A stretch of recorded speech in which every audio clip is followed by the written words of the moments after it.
ইরানের যুদ্ধ পরিস্থিতি নিয়ে টেলিগ্রাফ একটা রিপোর্ট প্রকাশ করেছে। সেই রিপোর্টটি খুব গুরুত্বপূর্ণ। সেটি হচ্ছে নিখোঁজ মার্কিন পাইলটের ভাগ্য যুদ্ধের গতিপথ বদলে দিতে পারে।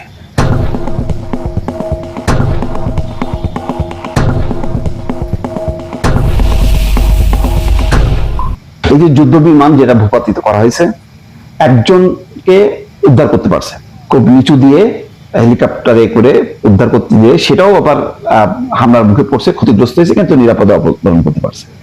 কিন্তু আরেকজনকে উদ্ধার করা সম্ভব হয়নি। এখন ইরানের সামরিক বাহিনী সেটি উদ্ধার করার চেষ্টা করছে।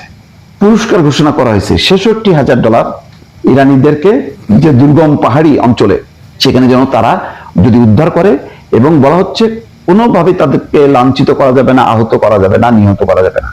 ধরাই দিতে পারলে ৬৬,০০০ প্লাস পুরস্কার দেওয়া হবে। এখন এর ফলে কি হতে পারে? এর ফলে যেটা হইতে পারে যে আমেরিকা আরো ক্ষুব্ধ হইতে পারে, ট্রাম্প আরো ভয়াল ভাবে আক্রমণ করতে পারে। কিন্তু সবচেয়ে গুরুত্বপূর্ণ বিষয় হইতে পারে যে এর ফলে যদি সেই আটক পাইলটকে ইরান কর্তৃপক্ষ টেলিভিশনে বা সোশ্যাল মিডিয়াতে যদি তাকে জীবিত দেখাতে পারে, তাহলে ট্রাম্পের নৈতিক পরাজয় ঘটবে। মার্কিন জনমত তখন প্রবলভাবে চেপে ধরবে যে এইটা আমেরিকার জন্য অসম্মানজনক, এই যুদ্ধ বন্ধ করবে।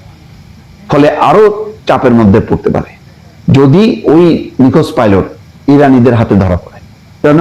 এটা একটা উদাহরণ দিয়েছে যে 1979 সালে একটা জিম্মি সংকটে একটা উদাহরণ দেওয়া হয়েছে।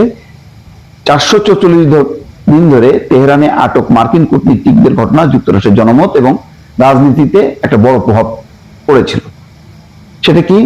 জিমি কার্টার তখন এই কারণে নির্বাচনে পরাজিত হয়েছিল ধরা হয়, কারণ এতদিন ধরে মার্কিন কর্মকর্তারা, মানে কূটনীতিকরা আটক ছিল, তাদেরকে উদ্ধার করতে পারেনি।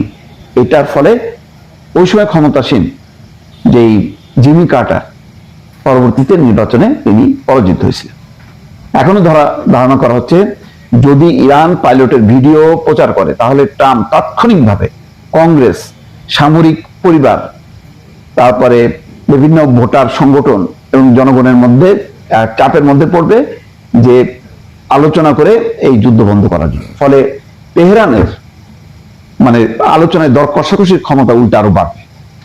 এটাও এক ধরনের সরাসরি সংঘাতের আগেই, বড় ধরনের সংঘাতের আগেই এই ঘটনা কিন্তু পুরো যুদ্ধের মোড় ঘোরায় দিতে পারে বলে টেলিগ্রাফ মন্তব্য করছে যে এই এক পাইলটের যদি উদ্ধার হয় এবং তার ভিডিও প্রচার করতে পারে ইরান, তাহলে যুদ্ধের মোড় ঘোরায় দিতে পারে।